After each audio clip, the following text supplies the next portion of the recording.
नमस्कार, स्वागत है आपका पब्लिक इंडिया पर। मैं हूं नीलू व्यास। आज 2 अक्टूबर है और सोशल मीडिया के कई प्लेटफॉर्म्स पर एक खबर चल रही है कि जो सेबी की चीफ हैं, यानी कि securities and exchange board of India की चेयरपर्सन माधवीपुरी बुच, उनकी जो नौकरी है वो शायद खतरे में है। नौकरी खतरे में इन द सेंस कि हो सकता है कि वो इस्तीफा दे दे, ऐसी कुछ खबरें आ रही हैं। कुछ वेबसाइट्स ने ये तक छाप दिया है कि 6 अक्टूबर को उनका इस्तीफा होगा। और मैं ये जो वेबसाइट है उसको भी मैं कोट कर दूं कि ये है इंडियन मैंडरिन्स पर ये खबर है। इंडियन मैंडरिन्स नाम की एक वेबसाइट है न्यू मीडिया नेटवर्क के नाम से, और उसने इस बात को छापा है और उसमें एक लाइन है that in all likelihood the SEBI chief may resign on October 6, 2024 and process for the appointment of the next SEBI chief may start very soon. और जो नाम जिनका चल रहा है इसी खबर में ही है, the name of former State Bank of India SBI chairman Dinesh Kumar Khara is doing rounds as the next SEBI chairman after incumbent SEBI quits. SEBI chief was summoned to New Delhi on August 14th. अब ये सारे उसके कि किस तरीके से माधवीपुरी बुच वो दिल्ली आई थी, 14 अगस्त को उनकी मीटिंग हुई थी और रायसीना हिल्स में उनकी कई लोगों से मुलाकात हुई है। और उसके बाद अब ये डेट छप रही है कि 6 अक्टूबर को माधवीपुरी बुच इस्तीफा देने जा रही हैं। हालांकि इनका जो टेन्योर है वो 2025 में खत्म होने वाला है। 2025 में ज्यादा समय नहीं है, ऑलरेडी अक्टूबर का महीना स्टार्ट हो चुका है और मार्च 2025 तक इनका अगर टेन्योर है तो क्या ये इस्तीफा देंगी? और अगर दिनेश कुमार खारा का नाम चल रहा है तो उसकी वजह क्या है? अब दिनेश कुमार खारा के बारे में भी लोग कहते हैं कि ये अदानी से बहुत करीब है, अदानी इनको बहुत पसंद करते हैं। तो क्या अदानी ने अगर माधवीपुरी बुच को अगर अपॉइंट किया था, जैसा कहा जाता है कि भाई उन्हीं के कहने पर वो लाई गई थी, लेकिन उसके बाद जब उनके बारे में सारे डिटेल्स आए और अभी इधर कितनी प्रेस कॉन्फ्रेंसेस कांग्रेस ने की थी कि उनका उनके हस्बैंड का लिंक नजर आ रहा है, उनका लिंक नजर आ रहा है कि बतौर फुल टाइम जब वो मेंबर थी तो महिंद्रा एंड महिंद्रा से लगभग 4.94 करोड़ रुपीस उनके हस्बैंड धवल बुच को दिए गए थे। उसके अलावा बहुत सारे कुछ रेंटल अग्रीमेंट के केसेस है, बहुत सारे केसेस हैं। आज उन डिटेल्स में मैं नहीं जाऊंगी क्योंकि खबर इस समय जो है कि माधवीपुरी बुच इस्तीफा देने वाली है। तो इसी खबर पर हम आज टिके रहेंगे और हमारे साथ इस समय अरुण अग्रवाल जी, जो कि लॉयर और एक्टिविस्ट हैं और इन्वेस्टर एक्टिविस्ट भी हैं। सेबी के जो 2 चीफ्स रह चुके हैं, उनके अपॉइंटमेंट को भी उन्होंने चुनौती दी थी। अरुण जी, आपका स्वागत है। और थोड़ी देर में हिमांशु बयानी, जो कि इंडिपेंडेंट बिजनेस जर्नलिस्ट हैं, वो भी हमें ज्वाइन करेंगे। तो अरुण जी, आपसे ही चर्चा शुरू करती हूँ कि जो ये खबर आ रही है, अब इस खबर पर कितना यकीन किया जाए? पहली बात तो ये है कि अगर 6 अक्टूबर डेट भी बताई जा रही है इंडियन मैंडरिन द्वारा, कुछ लोगों ने सोशल मीडिया पर इसको लेकर वीडियो भी किया है कि माधवीपुरी बुच अब इस्तीफा देने जा रही है, तो ये खबर कितनी सच है? Thank you so much Himanshu for joining. मैं आती हूँ आपके पास। जी जी, ये खबर सच हो चाहे नहीं हो, she should have resigned yesterday. उनको पहले ही रिजाइन कर ले देना चाहिए था, क्योंकि जितने घोटाले उनके खिलाफ जो पब्लिक डोमेन में आए, उसके बाद उनका उस सीट पर रहना वो ठीक नहीं था। लेकिन वो होता है कि जब पीक पे जब होता है तो आदमी नहीं रिजाइन करना चाहता है, ये नहीं दिखाना चाहता है कि हम प्रेशर में आके रिजाइन कर गए। तो एक थोड़ा सा रिस्पेक्टेबल टाइम देके तब ये रिजाइन करने के लिए सोचे होंगे, क्योंकि सबसे बड़ा इनके साथ ये एलिगेशन है कि इनका अपॉइंटमेंट अडानी ही ने कराया, क्योंकि जो उनके घोटाले थे प्राइस का, उसका इन्वेस्टिगेशन नहीं हो, उसको जो है रोकने के लिए ये वहां पर थी। तो ये बहुत हद तक सही हो सकता है कि इनको रिजाइन करने के लिए कहा गया हो, या इनको खुद ही समझ में आया हो कि इतनी बदनामी लेने से क्या फायदा, अपनी इज्जत अपने हाथ में, अब हम अपने को नहीं डिफेंड कर सकते, हर तरफ से जो है हमें गालियां पड़ रही हैं, तो इससे बढ़िया है कि रिजाइन कर दो। वेदर इनका रिजिग्नेशन मांगा गया या खुद कर रही हैं, उसमें हमें जाने की जरूरत नहीं है, लेकिन इनको पहले ही रिजाइन कर लेना चाहिए था। अब दूसरी बात हुई कि नेक्स्ट अपॉइंटी की, कोई भी अपॉइंटमेंट अभी होगा तो कम से कम 4 महीने से कम नहीं लगेंगे, क्योंकि इसका एक प्रोसेस है। अभी तो इनकी उम्र इतनी कम थी कि इनको है क्या कि सेबी के चेयरमैन का जो एक टेन्योर है वो 3 साल का है, उसको लोगों ने कहा 5 साल, लेकिन चूंकि इन लोगों को सूट नहीं करता था सरकार को, तो उन्होंने 3 ही साल रखा, लेकिन मैक्सिमम एज जो है शायद 65 ईयर्स है। तो आपको बार बार एक्सटेंशन मिल सकता है as long as you are below 65 years. तो एज के मुताबिक अभी इनको 2 एक्सटेंशन शायद और मिल सकता था, इसमें कोई डाउट नहीं था, लेकिन इनका टेन्योर जो है वो मार्च में ही इनका 25 में इनका खत्म होने वाला। तो ये लोगों ने प्रिज्यूम किया था कि भाई इतना बढ़िया अडानी वगैरह को प्रोटेक्ट कर रहे हैं, शेयर मार्केट भी बूम हो रहा है, तो इन्हीं को रखा जाएगा, इन सब कोई मान के चलते थे कि एक्सटेंशन होगा। अब इनको एक्सटेंशन जब नहीं मिलने वाला है तो एक वे आउट सोच रहे हैं। इसका एक है कि प्रोसीजर है कि एडवर्टाइज होता है ये पोस्ट, तो हम और आप तो नहीं अप्लाई कर सकते, लेकिन जो भी एलिजिबल है, और मैंने एक अपॉइंटमेंट का वो पूरा देखा है, अच्छे अच्छे गवर्नमेंट के सेक्रेटरीज वगैरह जब इनका भी अपॉइंटमेंट हुआ होगा तो बहुत सीनियर ब्यूरोक्रेट्स वगैरह अप्लाई करते हैं, उसमें से शॉर्ट लिस्ट होती है, उसमें से जो भी एलिजिबल होते हैं सबका इंटरव्यू लिया जाता है, एक सिलेक्शन कमेटी होती है, उसके बाद 3 नाम को शॉर्टलिस्ट करके भेजा जाता है। ये जो है माधवी बुच के केस में ये पूरी नौटंकी थी, बिकॉज मैं 100% श्योर हूं कि जिन लोगों ने अप्लाई किया था वो इनसे कहीं तगड़े थे। Madhabi Buch has no knowledge of law. अगर कोई एक आप आईएएस ऑफिसर को अपॉइंट करते हैं तो वो कम से कम 20-30 साल जो है वो कानून बनाने के उसमें रहता है, कानून इंप्लीमेंट करने में लगा रहता है। उसको हो सकता है कि शेयर बाजार का नॉलेज नहीं हो, ज्यादा करके लोगों को नहीं था, जैसे डीआर मेहता थे या आप भवे साहब को तो खैर वो पहले भी रह चुके थे, तो और भी जो 2-4 या जीवी रामकृष्णा थे, लेकिन उनको कानून कैसे है, क्या उसका जुडिशियल इम्प्लीकेशन है वो आता था। माधवी बुच को तो कहीं से भी कुछ नहीं आता था। कितने लोग आईआईएम से पास किए हुए हैं, अगर उस तरह से अपॉइंटमेंट होने लगा तो देयर बी हंड्रेड्स क्या thousands of people who were eligible for that post. तो उनको तो इसलिए बनाया गया क्योंकि वो अडानी को भी जानती थी और दुवल के लड़के को भी जानती थी। तो she was appointed not because of know how but because of know who. वो किसको जानते हैं उसके कारण इनका अपॉइंटमेंट हुआ।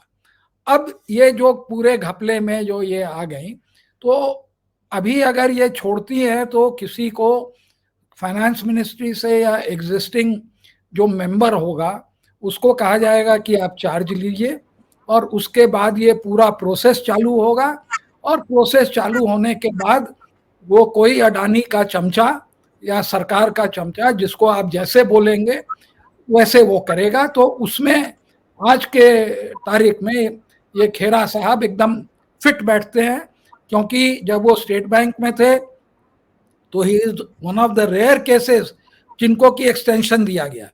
स्टेट बैंक के चेयरमैन को एक्सटेंशन नहीं दिया जाता है जल्दी, एक्सटेंशन दिया गया। फिर उन्होंने जो है ये जो उनको इलेक्ट्रल बॉन्ड वाला जो वो केस था उसमें ये पूरा कोशिश किया इन्होंने कवर अप करें। उन्होंने जो है हरीश साल्वे को एम्प्लॉय किया, 2-3 दिन हियरिंग चली, कोर्ट में झूठ बोला कि हम इसको 2 महीने के कम में नहीं कर सकते, उनकी एफिडेविट थी, लेकिन जब पकड़ा गए तो 2 दिन में कर दिया। तो ऐसे ही आदमी जो कि कोर्ट में झूठ बोल सके, इनके लिए एफिडेविट दे सके, ऐसे ही आदमी को चाहिए इनके लिए, वही एकदम फिट है। तो ये जो र्यूमर है उसमें ये बहुत ऊपर में इनका होगा, अनलेस एंड अनटिल इससे भी कोई तगड़ा कैंडिडेट हो जो कि अडानी को सूट करे। लेकिन अडानी का जो सेबी में चेयरमैन होना उनका आदमी, आपको मैं बताऊं क्यों जरूरी है। आप मान के चलिए कि आज मान ले अडानी का नेटवर्थ है 200 वेल्थ के मुताबिक $250 बिलियन। ये पूरा प्राइस मैनिपुलेशन का बेस्ड है। अगर वो प्राइस मैनिपुलेशन कोई सेबी का चेयरमैन जो चेक कर ले, जो कि स्विट्जरलैंड की कोर्ट ने पकड़ा, अब ये हिंडनबर्ग करके स्विस कोर्ट का नाम नहीं लेते, तो वो अगर उसका मैनिपुलेशन पकड़ लेंगे तो ये 1/4 हो जाएगा। तो कहां पर ये $250 बिलियन और वो हो जाएगा इनका 60 बिलियन, क्योंकि इनके शेयर्स जो हैं they are overpriced by at least 10 times 15 times, तो तुरंत घट जाएगा।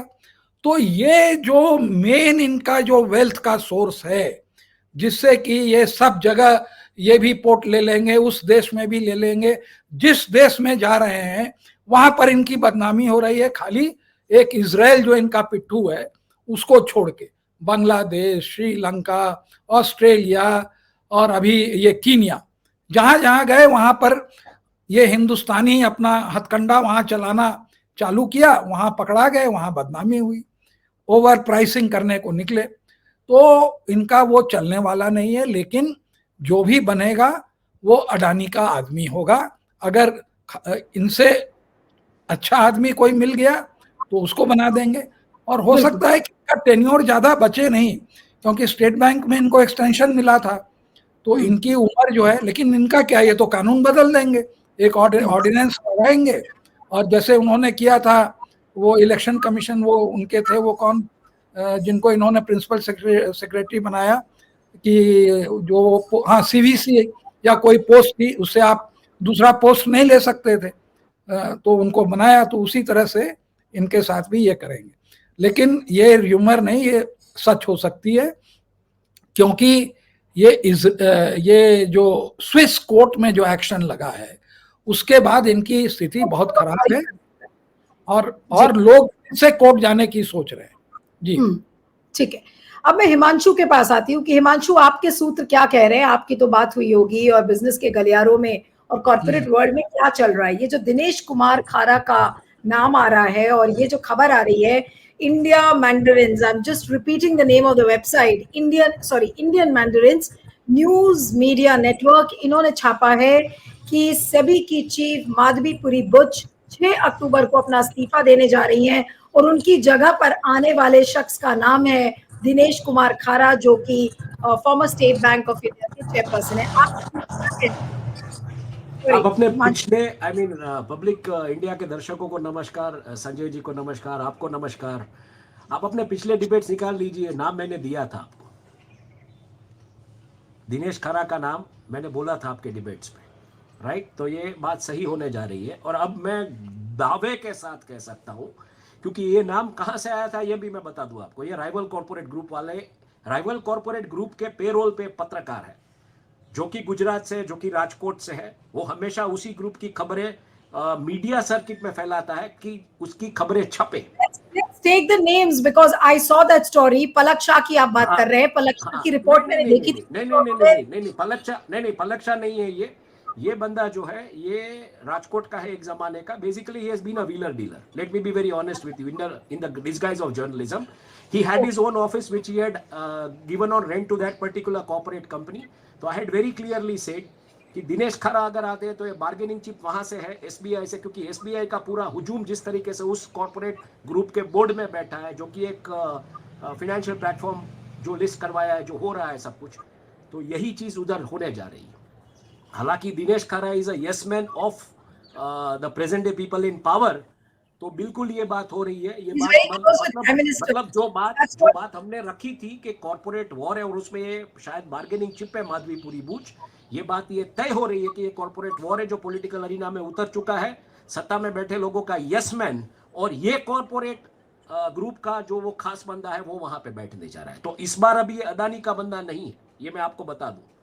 ये बंदा तो जो इनके बारे में क्यों ऐसी खबरें हैं? दिनेश कुमार खारा के बारे में बोला जा रहा है कि ये अदानी के उस माधवीपुरी बुच से भी ज्यादा बड़े भक्त हैं, इनके बारे में ये खबरें आ रही हैं। नहीं, उसका देखिए, वही मैं बता रहा हूं ना आपको, जो होता है वो जो दिखता है वो होता नहीं है, समझने की कोशिश कीजिए। जिस तरीके से ये खबर आई थी उस खेमे का जो पत्रकार है, मैंने जैसे कहा एक व्हीलर डीलर है, जिस तरीके से वो खबरें आई थी, तो ये क्लियर है कि ये अदानी का मतलब अदानी के उस पे वो नहीं है, आप समझने की कोशिश कीजिए। यही मैं बता रहा हूं। देखिए अदानी के सामने अभी, मतलब मैं किसी चीज को एडवोकेट नहीं कर रहा हूं, मैं प्रोसेसेस देखता हूं। अदानी के सामने कल परसों यहां पे गुजरात के मीडिया ने मुहिम शुरू कर दी है, तो आप समझने की कोशिश कीजिए। जो 3-4 पॉसिबिलिटीज हमने बात की थी कि सत्ता में बैठे लोगों ने अदानी का हाथ छोड़ दिया है, सामने कोई कॉर्पोरेट ग्रुप है उसको बार्गेनिंग चिप के तरीके से इस्तेमाल कर रहा है, या फिर सत्ता में बैठे लोगों ने किसी दूसरे कॉर्पोरेट ग्रुप के साथ हाथ मिला लिए हैं और यहां से अभी खात्मा करने की बात है, तो इनके सामने जो भी चीज है वो धीरे धीरे बाहर आएगी। सबसे बड़ी चीज ये है कि अदानी के सामने यहाँ के मीडिया में, गुजरात के टेलीविजन मीडिया ने जो खबरें चलाना शुरू की वो ये है कि अंबुजा का इनका जो प्लांट है वहां पे पोल्यूशन हो रहा है। बात एकदम सही है, कई बार लिखा भी गया है अंबुजा का प्लांट, मतलब अंबुजा का प्लांट अदानी ने अभी खरीदा पिछले 10 सालों में, ये प्लांट वहां सालों से था, तो तब ये बातें नहीं हो रही थी, आज ये बातें आ रही है। तो आप समझने की कोशिश कीजिए कि गुजरात में भी अभी मीडिया अदानी के खिलाफ उसको स्टोरीज पिच की जा रही है, उसको मतलब सुपारियां दी जा रही है, और वो दूसरे मीडिया ग्रुप, मतलब वो दूसरे कॉर्पोरेट ग्रुप वाले ही दे रहे, वो बिल्कुल तय बात है, नो डाउट अबाउट दैट। तो अब ये जो बात है, जिस वेबसाइट ने खबर की है, ये मोहर लगा देता है हमारी उस डिबेट में जो बात हुई थी उस पर कि यही होने जा रहा है।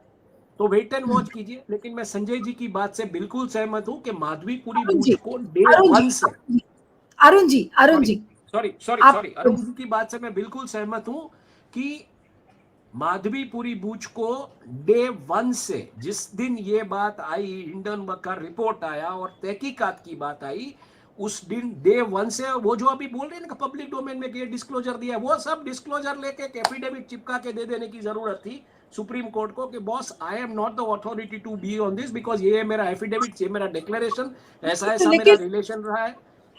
आप जो हुआ नहीं, लेकिन मैं आपसे ये सवाल करना चाह रही हूँ हिमांशु कि क्या माधवीपुरी बुच 6 अक्टूबर को इस्तीफा देने जा रही हैं? उनके इस्तीफे को लेकर भी काफी खबरें हैं और आज सोशल मीडिया पर कई लोगों ने इसको लेकर वीडियो भी किया है। नहीं, अभी जैसे अरुण जी ने कहा, अभी इस्तीफा दो, क्या फर्क पड़ता है? You have been already dishonoured.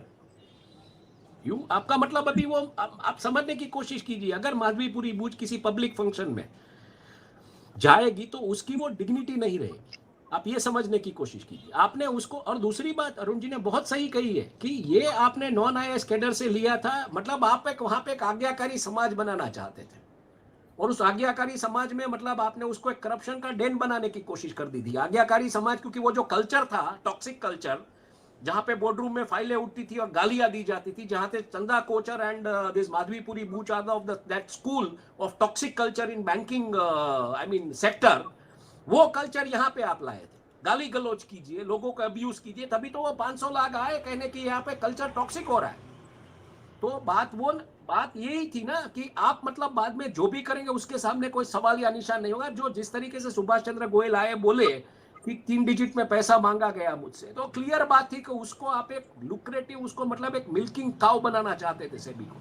अब ये कौन बनाना चाहता था, ये तहकीकात का सवाल है, लेकिन वो तहकीकात हो उससे पहले माधवीपुरी बूथ की जो खबरें आ रही है, लेट अस वेट एंड आप ये कहते, आपने कहा कि इस्तीफा दे, let me complete. So let us wait and watch till 6th September, 6th October क्या होता है, और उसके बाद भी हमको नजर इसलिए रखनी पड़ेगी कि क्या Madhabi Puri booth will spill the beans in public, क्योंकि she is also not a easy nut, she is a hard nut to crack। तो क्या नहीं, वो बात तो ठीक है। जिस तरीके से आपने मतलब वो जिस तरीके से डिसऑनर हुई है, तो उसके लिए अब उसके पास खोने के लिए तो कुछ है नहीं, तो कोई क्या वो पब्लिक डोमेन पे जाएगी, एक प्रेस कॉन्फ्रेंस करेगी, सबका चिट्ठा खोल देगी? ये भी आपको सोचना पड़ेगा, क्योंकि she is a very unpredictable lady, the way she has been behaving over there, the way she has brought the toxic culture in SEBI, she is a very unpredictable person. तो भले सत्ता में बैठे लोग बोल रहे हैं, I mean connect the dots, बातें आ रही है दिल्ली के। आप जितने पत्रकारों से आपने भी चर्चा की है, चाहे वानखेड़े जी हो, चाहे आई मीन आनंद वर्धन सिंह जी हो, जो भी हो, वहां पे जो बड़े बड़े पत्रकार जो भी आज बात करें, नवंबर को ये पूरा का पूरा जिस तरीके से होने जा रहा है, तो क्या ये नवंबर की तरफ बढ़ रहा है ये पूरा का पूरा? I think let us wait and watch. नहीं, वेट एंड वॉच तो ठीक है, लेकिन अरुण जी अब आपको क्या लग रहा है कि क्या रिजाइन, इस्तीफा देने के बाद माधवीपुरी बुच एक बिल्कुल जैसे कहते हैं जो नुकसानदायक जो एक बॉम्ब होता है, बिल्कुल उसकी तरह हो जाएंगी? क्योंकि अगर उन्होंने प्रेस कॉन्फ्रेंस कर दिया, कुछ उन्होंने खुलासे कर दिए, तो फिर अदानी भी फंस सकते हैं, मोदी जी के लिए और मुसीबत हो सकती है। कितना बड़ा रिस्क होंगी इस्तीफा देने के बाद माधवीपुरी बुच, जो हश्र उनका हुआ है? नहीं, ये कोई रिस्क नहीं होंगी, मैं आपको गारंटी देता हूँ। एक शब्द नहीं बोलेंगी। जिनका घर खुद का शीशे का है, वो क्या किसी पर पत्थर फेंकेगा? वो शी इज क्रिप्टोनाइट। वो बोलने के पहले उनको जेल हो जाएगी। आप याद करिए, एक सीबीआई के अफसर थे, डायरेक्टर थे, उन्होंने खाली एफआईआर के वो कागज वो उन्होंने सोचा कि रफेल में कर दें, तो रात भर में उनको घेर के जो है वहां से निकाल दिया गया। और हमारे गोगोई साहब वहां पर चीफ जस्टिस से कुछ नहीं हुआ, overnight he was taken out, Verma साहब, जहां तक हमें याद है। तो ये आप भूल जाइए कि ये 100 करोड़ वालों की इतनी हिम्मत हो कि वो जो है एक शब्द बोल पाए। अच्छे अच्छे लोगों की हिम्मत नहीं होती है। ये पैसे वाले अपने पैसे ही पर रहे, वो बोल नहीं सकते। फ्रीडम ऑफ स्पीच जो है वो आपको, हमको और हिमांशु जैसे लोगों को है, वो पैसे वाले के पास नहीं है कि वो बोल पावे कभी कि ये हुआ वैसे हुआ। बहुत लोगों को देखा मैंने, एक आदमी था थोड़ा बहुत बोलता था, वो अब नहीं रहा, वो थे राहुल बजाज। और उसी तरह से पॉलिटिशियन में भी क्या कोइंसिडेंस है कि ये भी राहुल वो भी राहुल, कोई बोलने वाला नहीं है। They are all going, they will feather their nest, है ना। वो कॉम्प्रोमाइज, इतना पैसा कमा लिया, वो जहां बोला उसके एक दिन पहले जेल चली जाएगी। आप क्या सोचते हैं उसके फोन में पिगासस नहीं लगा हुआ है ना? ये तो मैं एकदम नहीं मानता कि she has even the sea of courage of spilling the beans. She's got too much at stake. And her husband, वो तो जाएंगे, इनके हस्बैंड भी जेल जाएंगे, इतना वो कर चुके हैं। अब दूसरी बात, नहीं, अब दूसरी बात, मैं और सब चीजों से तो सहमत हो सकता हूँ, लेकिन मैं इस बात से कभी सहमत नहीं होऊंगा कि जो सेबी का चेयरमैन बनेगा वो भले दूसरे लॉबी का आदमी हो, he can take care of both the lobbies. जैसे हमारे हैं A1 A2, तो दोनों वो टेक केयर करते हैं ऑफ P1 P2, तो वैसे ही जो है उनमें जो भी हो, लेकिन वो आदमी अडानी का ही आदमी होगा, क्योंकि अडानी का वेल्थ जो है, जो शायद उन्होंने सुना नहीं, अगर सही आदमी आ जाएगा, अगर मैं सेबी का चेयरमैन होता तो मैं एक लॉ खाली पास करता कि जो आदमी अगर अपना अल्टीमेट ओनरशिप शेयर का नहीं बताता है, उसके शेयर जो है जो है नहीं माने जाएंगे, वो उनके शेयर हम जब्त कर लेंगे, जैसे कि स्विस अथॉरिटीज ने किया। आप देखिए उसके बाद अडानी का क्या हाल होता है। तो सेबी से जब तक प्रोटेक्शन है तब तक तो ये है, नहीं तो इनका वेल्थ ओवरनाइट 1/4 हो जाएगा मिनिमम। तो जिसके भी वो आदमी आवे, वो जो है अल्टीमेटली अडानी का आदमी वो बन जाएगा, अगर उसको वहां पर रहना है, और उसका अपॉइंटमेंट भी इसी शर्त पे होगा। वो क्विड प्रो है, वो चलता आता है। तो ये दो बातें तो है कि he can be loyal to both the masters, be it A1 और A2। तो वहां तक तो वो एक एसेंशियल क्वालिफिकेशन है, मतलब वो अनरिटन है, लेकिन जैसे होता है ना कि आपको इतने साल का एक्सपीरियंस होना चाहिए, ये आपकी डिग्री होनी चाहिए, आपका ये होना चाहिए, तो उसमें जो अनरिटन है, जो बोल्ड में कि यू मस्ट बी चाहिए, आपकी लॉयल्टी अदानी और अंबानी से होनी चाहिए। हाँ, एकदम, कि आप जो है इनका प्राइस मैनिपुलेशन जो है by having a holding of more than 75%, इसको आप एकदम नहीं छेड़ेंगे। बाकी आप जो करिए, अपना पैसा कमाइए। ये this is a very sad story about SEBI. और एक कमेंट आपसे लेके फिर मैं हिमांशु के पास आऊंगी। अरुण जी की, अगर ये इसी साइकिल में अगर सेबी को चलना है कि भाई अदानी का आदमी पहले भी था, उसने पूरा घालमेल किया, अब उसको मजबूरीवश इस्तीफा दिलवाया जाएगा, और अगर वो इस्तीफा दे देती हैं तो जो आदमी आएगा वो फिर से एक बार लॉयल रहेगा A1 A2 को, और उसके बड़े जो आका बैठे हैं दोनों, उनको भी पूरा लॉयल रहेगा, तो फिर सेबी बचा क्या? सेबी में क्या बचा है? आज लोग सेबी की तरफ क्यों देखें? नहीं, 10 साल से कुछ नहीं बचा है। लेकिन एक बात आपसे कहते हैं कि जब तक शेयर बाजार ऊपर बढ़ता है ना, तो तब तक जो है कोई कुछ नहीं बोलता है, सबके जेब भरे रहते हैं और मुंह बंद रहता है। आपका जेब भरा हुआ है, आप मुंह बंद है, तो कोई भी इस बात को बोलने को तैयार नहीं है। और पिछले 10 साल से इनका आदमी है वहां पे, ही इज बीइंग शील्डेड, इसमें कोई दो राय नहीं है।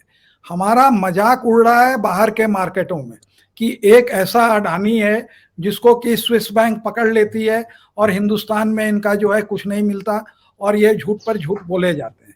तो आप ये जो सेबी जो आप कह रही हैं ना, इससे भ्रष्ट ऑर्गेनाइजेशन और अनअकाउंटेबल। इनकी कहीं भी कोई अकाउंटेबिलिटी नहीं है। Most intransparent organisation, most corrupt organisation and most unaccountable organisation. ये तीन जो है मैं इनके साथ लगाता हूं।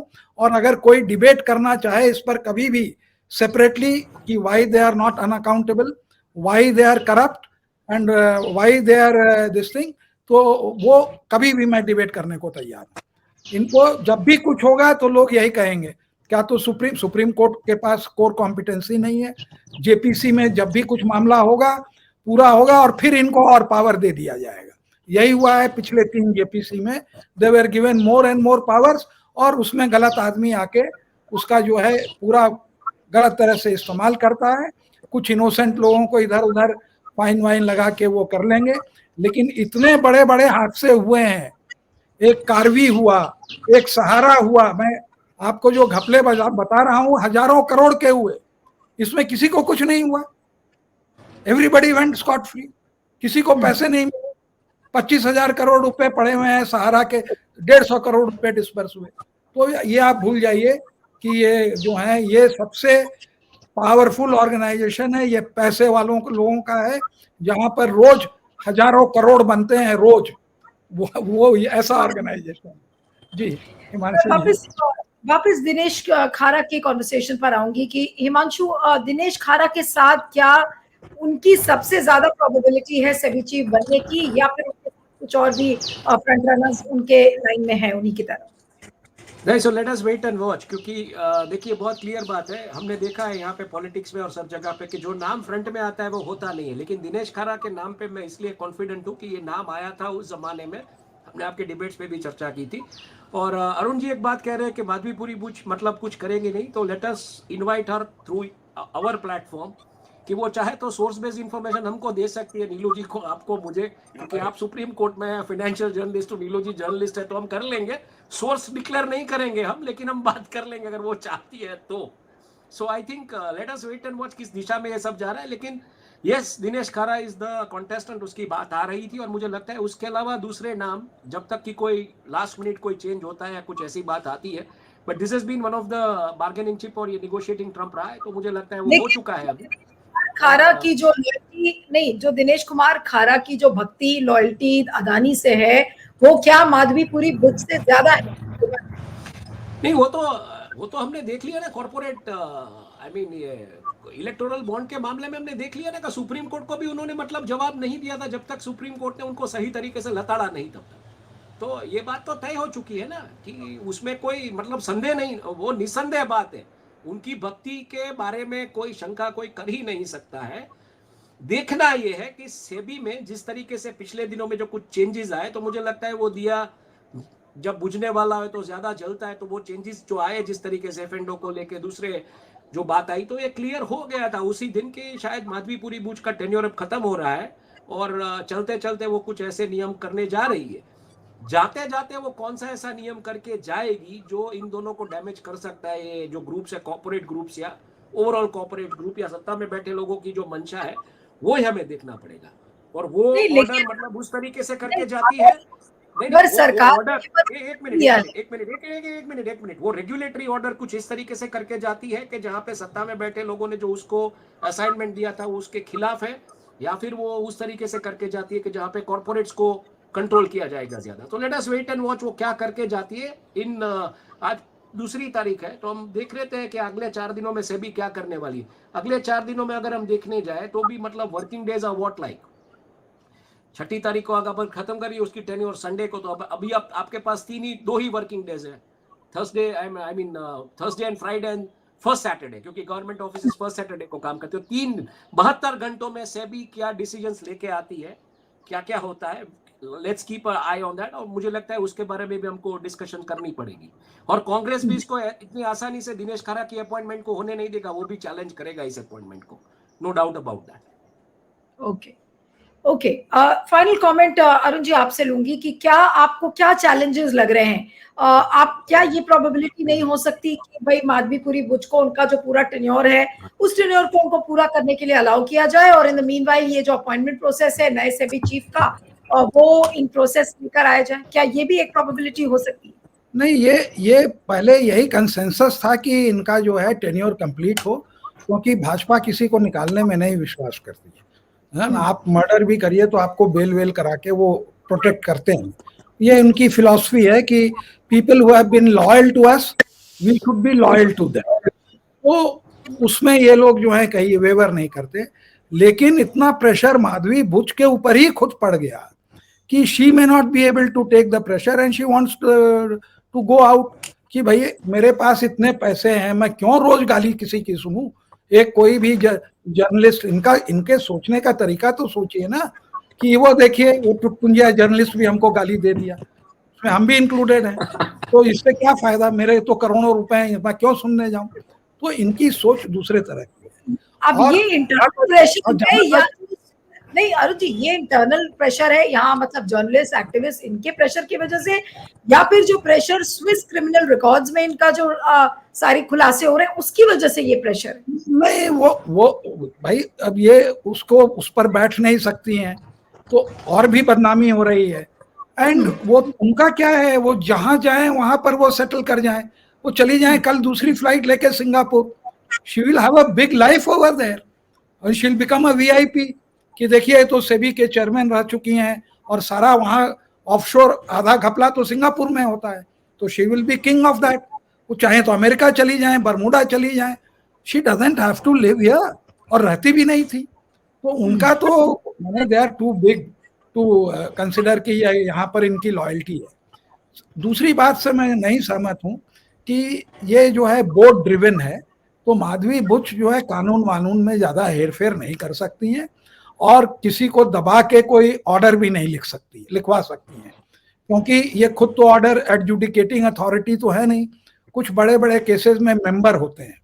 तो एक होता है ना कि जाते जाते मैं डूबूंगी तो मैं और लोगों को डुबाऊंगी, तो उस पोजीशन में भी नहीं है कि कोई भी चीज चेंज करने को आपको एक बोर्ड रेजोल्यूशन पास करना पड़ेगा, और बोर्ड की मीटिंग बुलाने के लिए एक minimum, generally the board meets once in 3 months, तो वो शॉर्ट पीरियड में ये बुला भी नहीं सकती हैं, और उसमें अगर कोई चेंजेस करना चाहेंगे तो बोर्ड ही नहीं तैयार होगा।